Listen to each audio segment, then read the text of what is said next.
Hello दोस्तों, अगर आपको मेरा वीडियो अच्छा लगा तो मेरे चैनल को सब्सक्राइब कीजिए और बेल आइकन को दबाना ना भूलें ताकि आपको नए वीडियो हर रोज़ मिलते रहे।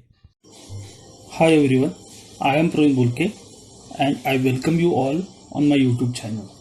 So today we will discuss one new test to check the nature of the series that is known as a D'Alembert ratio test, or it is simply called the ratio test. So when the comparison test and the nth root test, that is Cauchy nth root test, does not use our solution of our series, whether the series is convergent or divergent, means if the both cases can't be used or both the cases are failed, then we have to look into the D'Alembert ratio test, and by using this test it may be possible to obtain the solution of the given series. Means we have to check the given series is convergent, divergent, or we obtain the k is equal to 1, then this test also fails.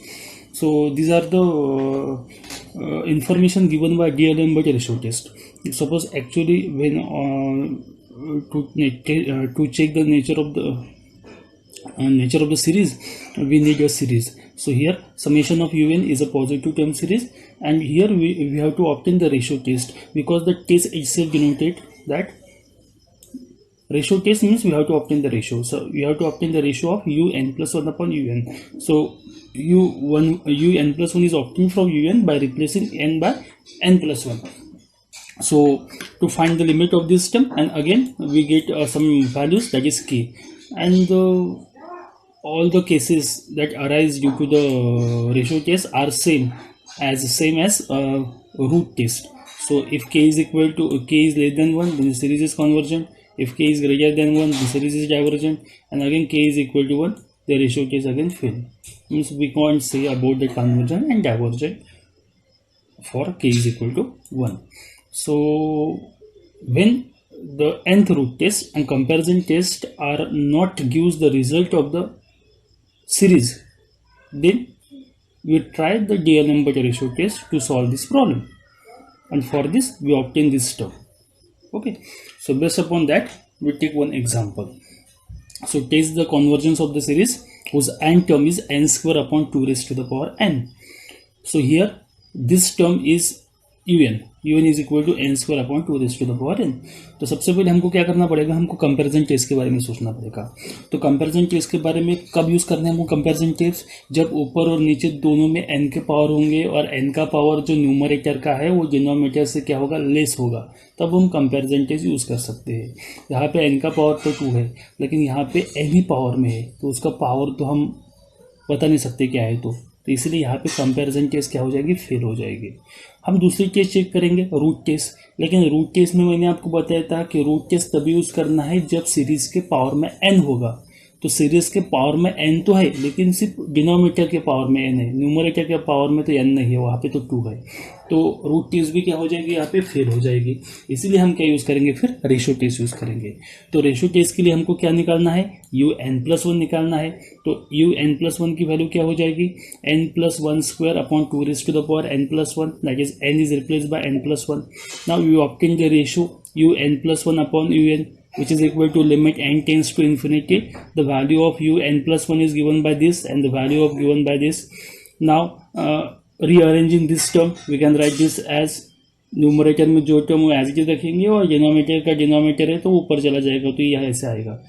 तो अगर हम इसको split करेंगे तो यहाँ से क्या हो जाएगा, 2 raise to the power n, और यहाँ से 2 raise to the power n cancel हो जाएगा. सो रिमेनिंग टर्म बचेंगे हमारी n+1 square upon 2n square. इसमें से भी हम n कॉमन निकाल सकते हैं. तो n कॉमन आने के बाद स्क्वायर है तो n स्क्वायर आ गया. यहाँ पे बचेगा 1+1 अपॉन n का स्क्वायर.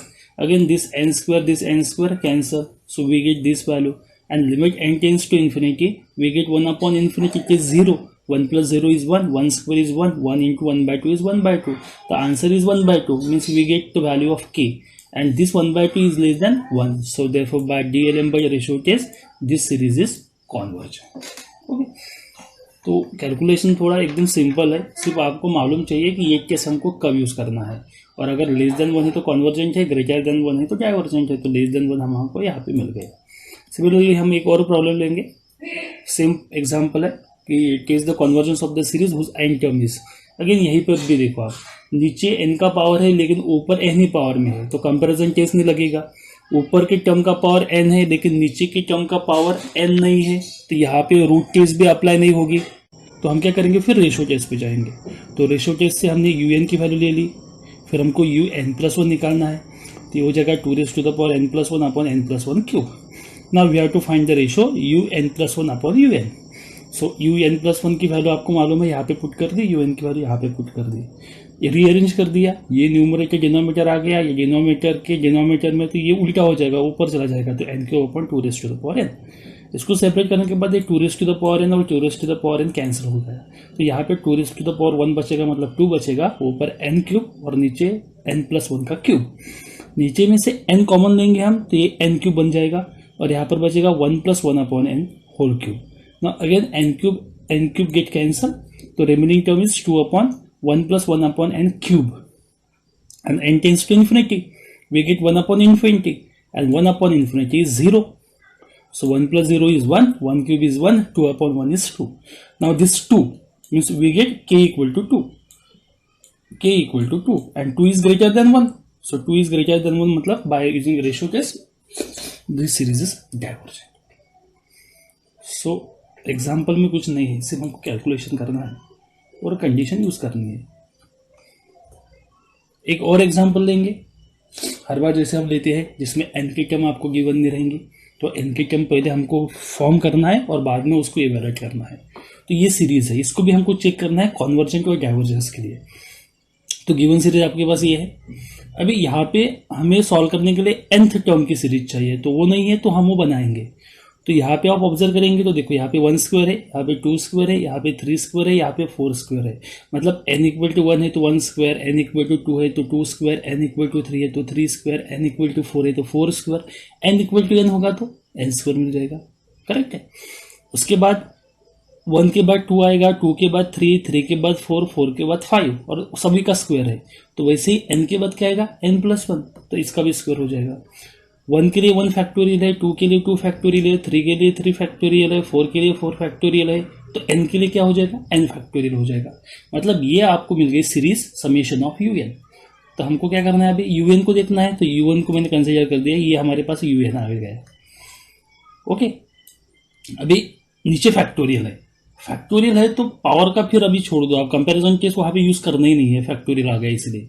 और बाद में रूट टेस्ट में पावर n चाहिए, तो पावर n तो कहीं पर भी नहीं है, तो रूट टेस्ट भी यूज नहीं होगी। फिर बची है हमारी रेशो टेस्ट, तो हम रेशो टेस्ट अप्लाई कर देंगे। तो पहले un+1 निकालना है हमको, तो un+1 निकालो, n+1 का स्क्वायर हो जाएगा, यहाँ पे बनेगा n+1+1 मतलब n+2 का स्क्वायर, और यहाँ पे मिलेगा n+1 का फैक्टोरियल। अभी un+1 upon un n tends to infinity निकालना है, तो un+1 की वैल्यू पुट कर दी हमने यहाँ पे, और यहाँ पे un की वैल्यू पुट कर दी। इसको रीअरेंज कर लेंगे, ये टर्म एज इट इज, और इसको ऊपर लेकर जाएंगे तो ये टर्म ऊपर आ जाएगी, n फैक्टोरियल ऊपर जाएगा और ये डिनोमिनेटर में रहेगा, तो ये मिल गया आपको। अभी इसको हमको सॉल्व करना है।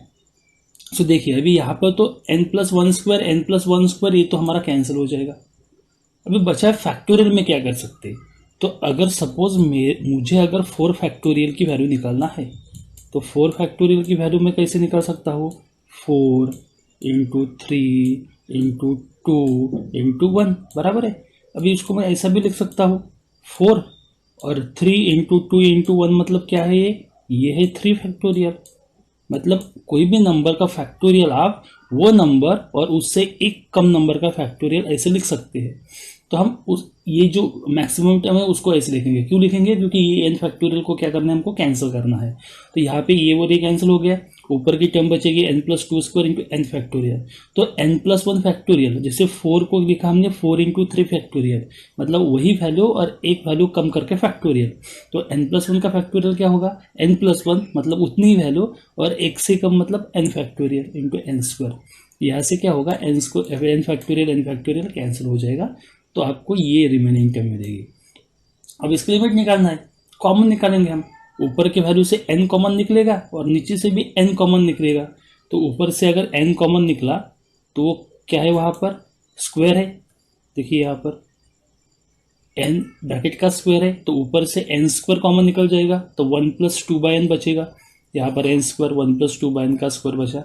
और नीचे जो है, नीचे यहाँ पे n स्क्वायर ऑलरेडी है, यहाँ से n कॉमन निकलेगा तो यहाँ पे 1 + 1/n बचेगा, 1 + 1/n बचेगा। तो ये n² क्या हो जाएगा, कैंसिल। तो ये रिमेनिंग टर्म रखेगी और लिमिट अपना है तो 2/∞ ये हो जाएगा 0, 1/∞ हो गया 0। मतलब कुछ ना कुछ आंसर तो मिला आपको। तो ऊपर तो 1 है लेकिन नीचे क्या मिला हमको, इन्फिनिटी। और 1/∞ की वैल्यू क्या होती है, 0। और 0 मतलब k इक्वल टू क्या मिला आपको यहाँ पर, k इक्वल टू मिला हमको 0। और 0 क्या है, <1 है।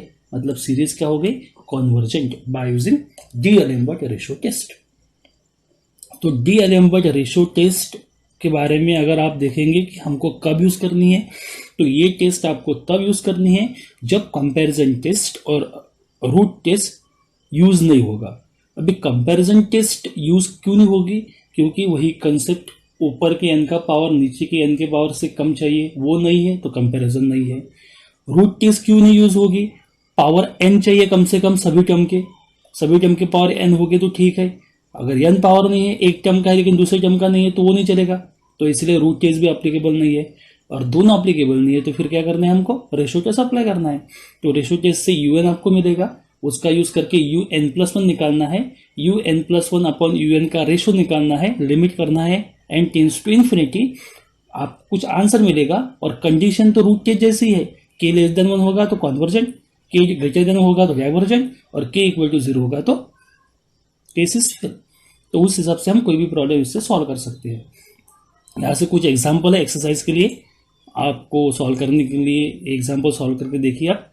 यहाँ पे सभी इसको हमको रेशियो टेस्ट ही लगानी है। पहला एग्जाम्पल कॉन्वर्जेंट आएगा, दूसरा भी कॉन्वर्जेंट आएगा और थर्ड भी कॉन्वर्जेंट आएगा। तो देखिए यहाँ पर फैक्टोरियल है दोनों इसमें, इसलिए हम दोनों टेस्ट नहीं यूज़ करेंगे। और यहाँ पे n का पावर है लेकिन यहाँ पे n पावर में है तो यहाँ पर भी नहीं यूज़ करेंगे। यहाँ पर n का पावर n है लेकिन यहाँ पे n का पावर n है लेकिन ऊपर के टर्म में पावर में नहीं है कुछ, इसलिए यहाँ पर भी हम nth रूट केस नहीं यूज़ करेंगे। तो इसलिए सभी जो प्रॉब्लम है वो हमको सॉल्व करनी है बाय यूजिंग रेशियो टेस्ट। ठीक है, by using ratio test. So ये प्रॉब्लम आप करके देखो, कुछ अगर डिफिकल्टी आती है तो कमेंट सेक्शन में आप कमेंट कर लो, मैं उसको डिफिकल्टी आपके में सॉल्व कर दूंगा। और बाकी नेक्स्ट लेक्चर में हम रैबिट टेस्ट लेंगे। So thanks for watching.